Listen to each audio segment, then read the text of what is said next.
మీ అందరికీ వందనములు. మీ అందరూ బాగున్నారా?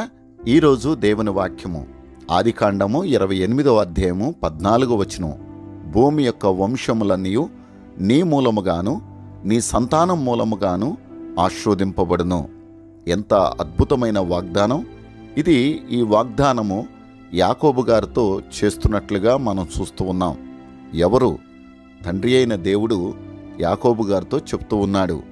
ఇది కేవలం యాకోబు గారితోనే ప్రారంభం కాలేదు, కానీ యాకోబు యొక్క తండ్రి అయిన ఇస్సాకు తండ్రి అయిన అబ్రహాము గారితో ముందుగా దేవుడు వాగ్దానం చేస్తూ, ఆ కొనసాగింపుగా యాకోబు గారిని దేవుడు ఏ విధంగా ఆశీర్వదించబోతున్నాడో ఈ వాక్య భాగం ద్వారా దేవుడు తెలియచేస్తూ ఉన్నాడు.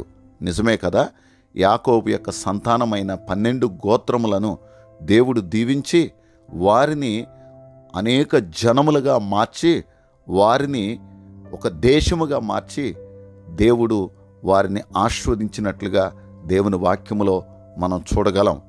అలా ఆశీర్వదించినటువంటి క్రమంలో దేవుని వాగ్దానం నిరర్ధకం చేయాలని సాతానుడు అనేక మందిని రెచ్చగొట్టి ఆ దేశమే భూమి మీద లేకుండా చేయాలని అనేక మంది అనేక రకాలుగా ప్రయత్నం చేసినప్పటికీ దేవుని ఆశీర్వాదం ఆ దేశం మీద ఉండటాన్ని బట్టి నేటికి ఇశ్రాయేలు దేశం మరలా స్వతంత్ర దేశముగా ఉండటమే కాదు, ప్రపంచంలోనే ఉన్నత స్థానం కలిగినటువంటి దేశముగా అది నిలబడింది. అలా ఉండటానికి గల కారణం ఏంటనంటే దేవుడు ఆ దేశాన్ని, ఆ దేశ ప్రజలను దీవించటమే.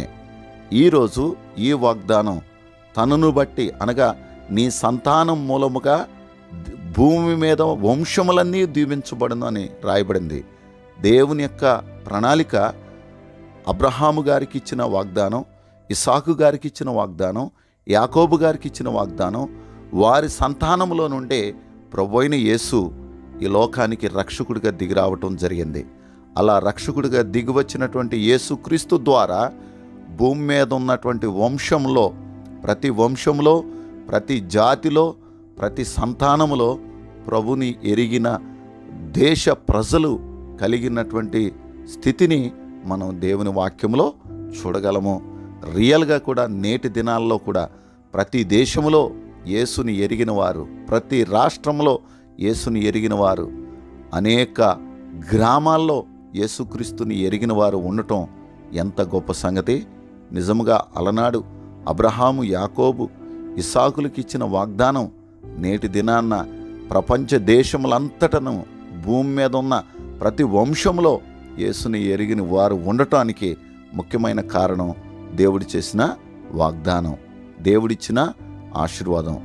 ఈరోజు ఇది నువ్వు నమ్మితే నువ్వు దేవునికి కృతజ్ఞతాస్తుతులు చెల్లించి, దేవా నా జీవితాన్ని కూడా ఇలా నీ వలన ఆశీర్వదించబడటానికి కృప చూపించినందుకు నీకు వందనాలంటూ నిన్ను బట్టి, నీ కుటుంబాన్ని బట్టి దేవుని స్తుతిస్తూ ముందుకు సాగమని ప్రభుని బట్టి సేవకుడిగా కోరుకుంటున్నా.